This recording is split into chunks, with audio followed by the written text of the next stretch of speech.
Hello there, allihopa. Hej, tjena, hur är läget? This is Welsh ASMR 82. Hey, how you doing? So, I wanted to do a video on stereotypes. Now this is going to be an ASMR video, so I'm going to do it super chilled, very relaxed, and for my usual viewers I'm going to do this video in English rather than Swedish today. So I wanted to talk about stereotypes, and we're going to look at stereotypes both in Sweden and in my country of Wales. We're going to compare the two as well, and I want you to comment and tell me whether the Swedish stereotypes are true, a little bit true, or completely false. And I'm going to do the same for you about the Welsh stereotypes. Tell me what sort of things you know about Wales and the Welsh, and anything I don't mention today, give me some new ones in the comment section below, and I'll be happy to answer any comments about Wales and things you think about Wales. Okay, so let's get started. We'll start with Sweden. I hope you give me lots of comments about how ridiculous some of these things are, or how true they might be. You never know. Because the funny thing about stereotypes is, and I know this because I work in my day job is one in an office with people from all over Europe and South America and Asia, and we talk about stereotypes a lot and joke about them because sometimes they're kind of true, but also like they're not as well. So let's talk about them. Write me a comment, and if you enjoy the video, don't forget to press like. And if you're new to the channel, hey, welcome, välkomna. Press subscribe. Okay, so number one is basically that everyone eats herring. So theculturetrip.com says everyone eats herring. No Swede will actually say they don't like herring, and its ugly cousin surströmming. But it really only comes out a few times a year, and yes, most Swedes will eat it, even if only to taste it.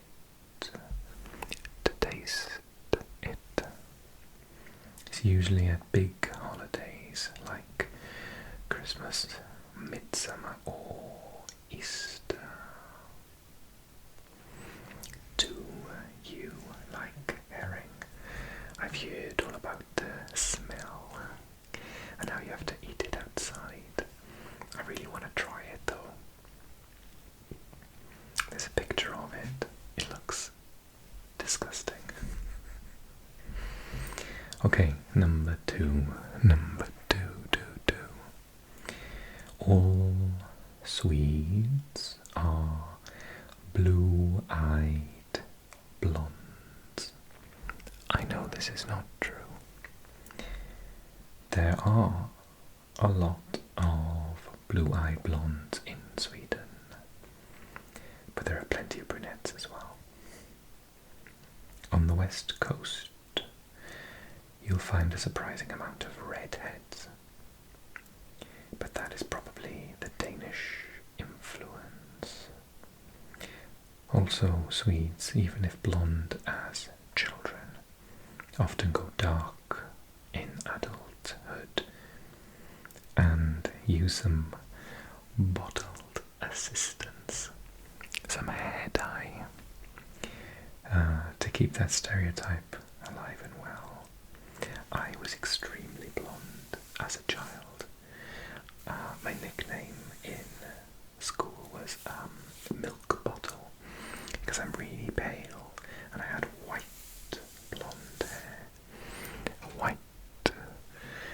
was like white and white. So the kids made fun of me. They called me milk bottle. And then it went really, really dark, like dark brown. And then recently it's gone grey. And then the top is like, it's got light patches. So yeah, I've kind of gone a little bit blonder. Or maybe it's grey. Okay. Next one. Swedes avoid conflict. Some call it passive aggressive. Some call it conflict avoidance. But this one, well, it drives Swedes mad when mentioned, does it? It's pretty spot on. Ooh. It's rare to hear a Swede shout or argue outside of a film. You just, so it says, but it doesn't mean they won't get their own back. You just won't see it coming because it's done stealthily, really, like ninjas.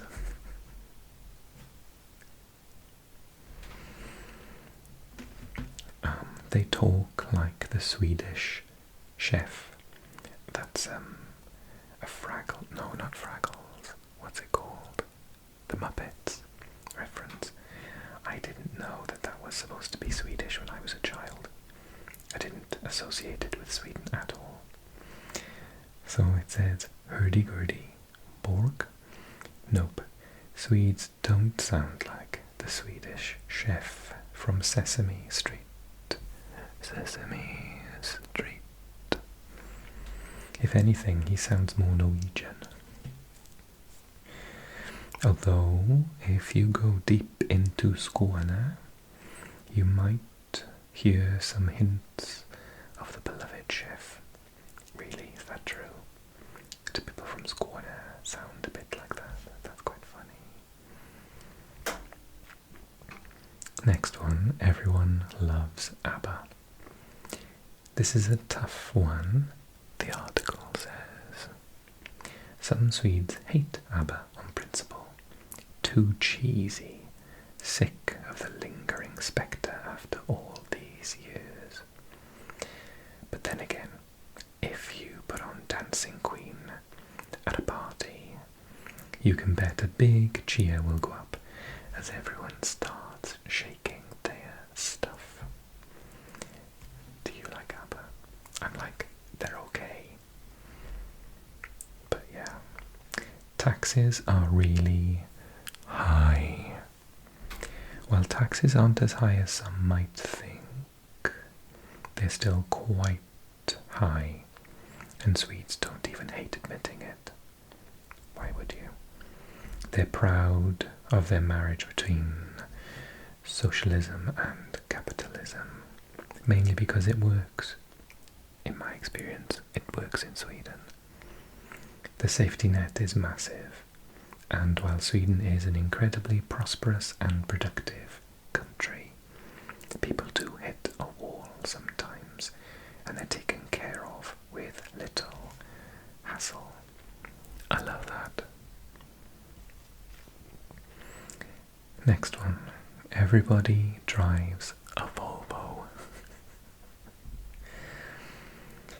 50 or 60 years ago, this might have been somewhat true, but Swedes are car lovers, and that means you'll see all sorts of models on the road. Although choices do tend to lean towards the safe side. Volvo isn't even Swedish owned anymore. My friend works for Volvo and she's in America, so have the US bought Volvo? Okay, next one. Oh, do you own a Volvo? I don't. My car is a Suzuki, I think. Suzuki and a Golf, so Volvo's German, right? And a Volvo, Volkswagen.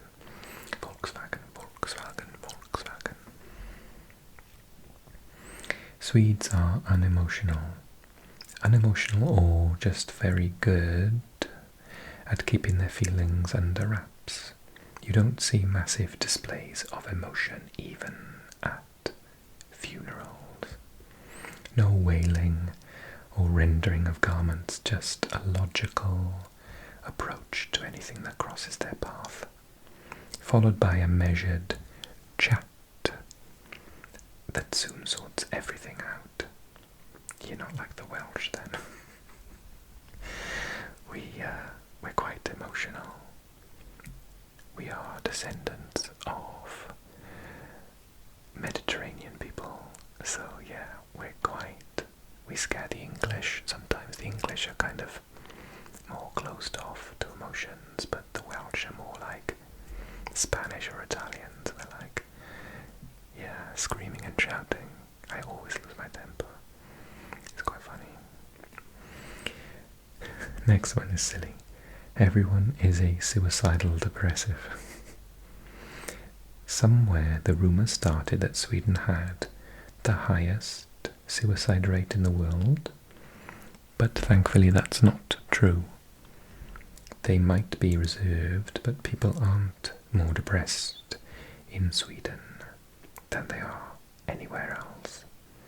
And since the safety net is so strong, if someone does become depressed or suicidal, they can get the help they need. How lovely. Okay, meatballs for dinner every day. Meatballs certainly are popular, but they're no more popular than hamburgers. In fact, if there is a food that is eaten all the time, it's salmon. Oh, I love salmon. There's an IKEA on every corner. This couldn't possibly be true for one reason and one reason only. The stores are too big to fit on a street corner. IKEA needs a vast open space to contain its flat pack goodness.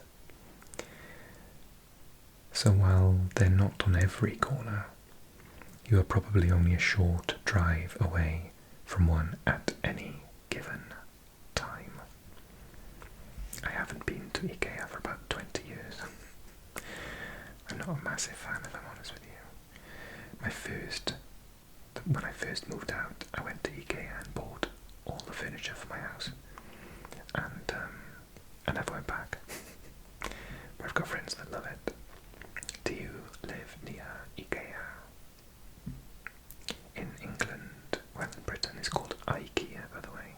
I'm pronouncing it IKEA because I think that's Swedish, but we say IKEA. Okay, and last one. Swedes are reserved. Swedes are reserved until they have a drink or two, or when the country is doing well in a big sporting competition. Then they suddenly blossom into boisterous beings. Also, if they're wearing fancy dress, they shed their reserve along with their regular clothes and become the person they probably really are underneath all that reticence. Yeah, Welsh people are not reserved in the slightest. Okay, you ready for the Welsh ones? Okay, so these ones are of Wales. You tell me if yours are true of you, or people in general, in your opinion. And I'm going to feedback on the Welsh ones, and you're going to tell me in the comment section below any other stereotypes you might have heard about Wales. Okay. Their world revolves around rugby. My dad's did. If there's one thing that Wales is known for, it's their love for rugby. Cardiff is home to the Principality Stadium, where numerous rugby matches take place each year. Yeah. Oh yes. The Welsh people, blah blah blah, have Many international people have branded the Principality as the best rugby stadium in the world. Yeah, but we're playing terribly at the minute, and because we're doing better at football, football is all of a sudden our #1 sport. So, in my experience, it's not that everyone loves rugby, it's just that everyone loves getting drunk, and when the rugby is on, you basically can go and watch it in a pub with all of your friends, so you go and have a drink. So yeah, it's more to do with the social aspect than anything else, to be honest. The next one is like the opposite of the truth. No one speaks English, only Welsh. I don't know where they've got that idea from. I think the stereotype is that no one speaks Welsh, and that it's, just on signs.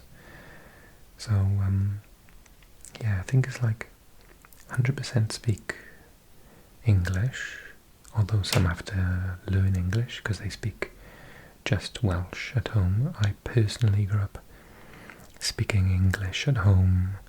My great-grandparents were Welsh speakers and they didn't teach my grandfather. So my mum didn't speak any. My grandfather understood it, but my mum didn't. And therefore I didn't. But then I taught myself. Well, I did lessons. So yeah, spirit either is not correct. It's not the fact that no one speaks Welsh, and it's definitely not the case that everyone speaks Welsh. It's a bit of a weird situation living in a country and like the actual language of that country not being the language that people can all speak. Because like in Sweden, practically everyone speaks English, right? But you like all speak Swedish, and you speak Swedish at home. You might speak English in your job, but Swedish is the language of your country.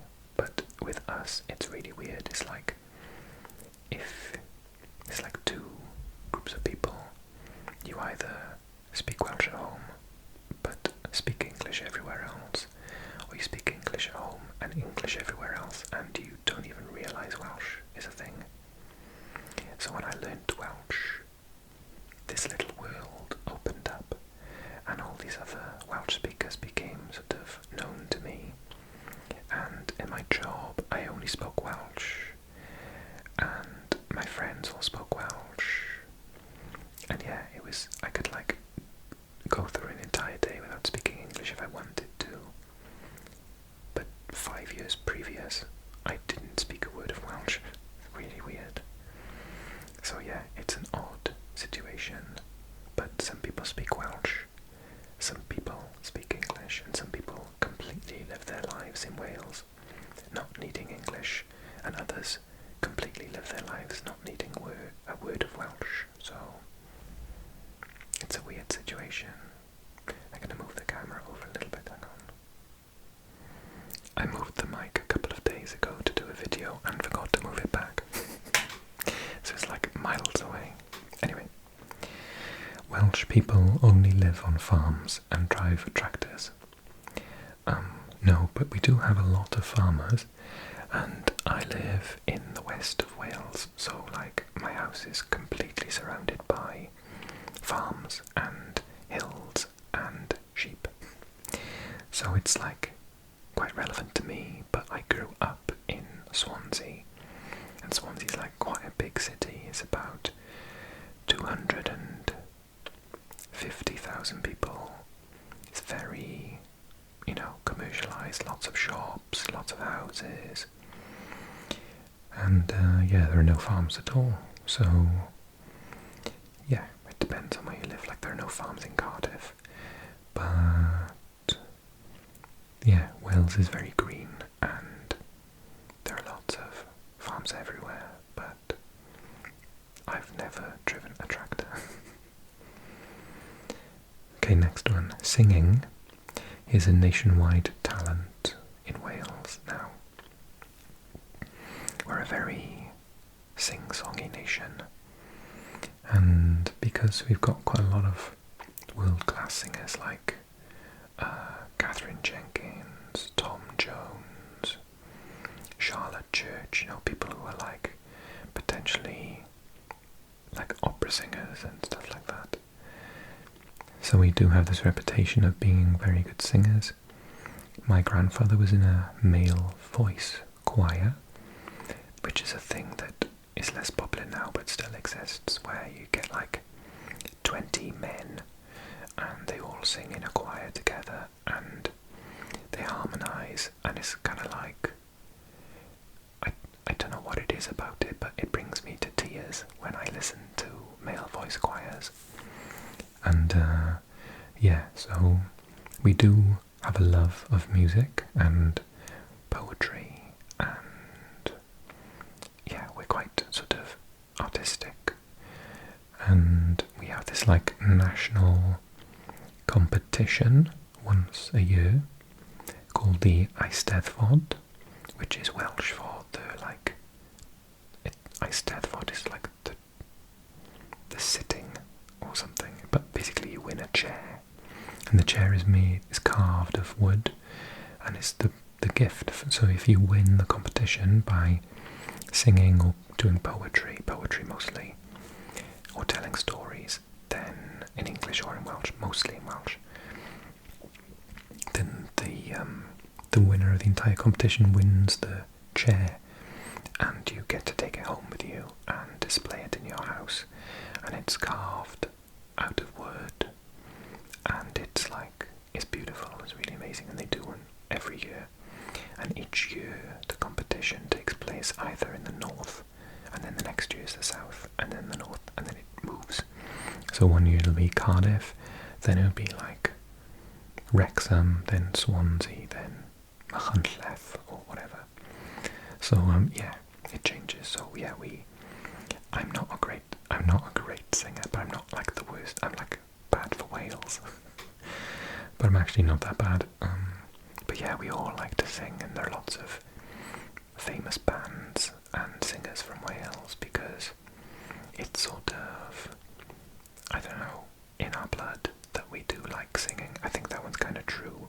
Well, maybe it's not true that we're all really good, but we really like singing. And if you go to a pub, some people will just break into song in a pub and start singing, which I cannot imagine in Sweden at all, but in Wales that's like totally normal. And yeah, totally normal. No one would throw you out for that. It'd be like a criminal offence to throw someone out who's having a sing song. But if I did it in England, I'd probably be thrown out. Yeah, so those are Welsh stereotypes. Don't forget to let me know if you know any more. And I'm expecting some about sheep. There was no mention of sheep on that one, but yeah, there's like this thing that there are only 2.9 million people in Wales, but there's like 10 million sheep. So yeah, we are outnumbered by the sheep. Yeah, but drop this video a little comment and a like, please. And make sure that you, if you're new, click subscribe, because I do lots of discovering Sweden on this channel with maps and facts and things like this, stereotypes. So I hope you enjoy me doing a little journey of discovery about Swedish and Sweden. Okay, thank you so much for watching. Tack så mycket. Thank you, and I'll see you again soon, okay?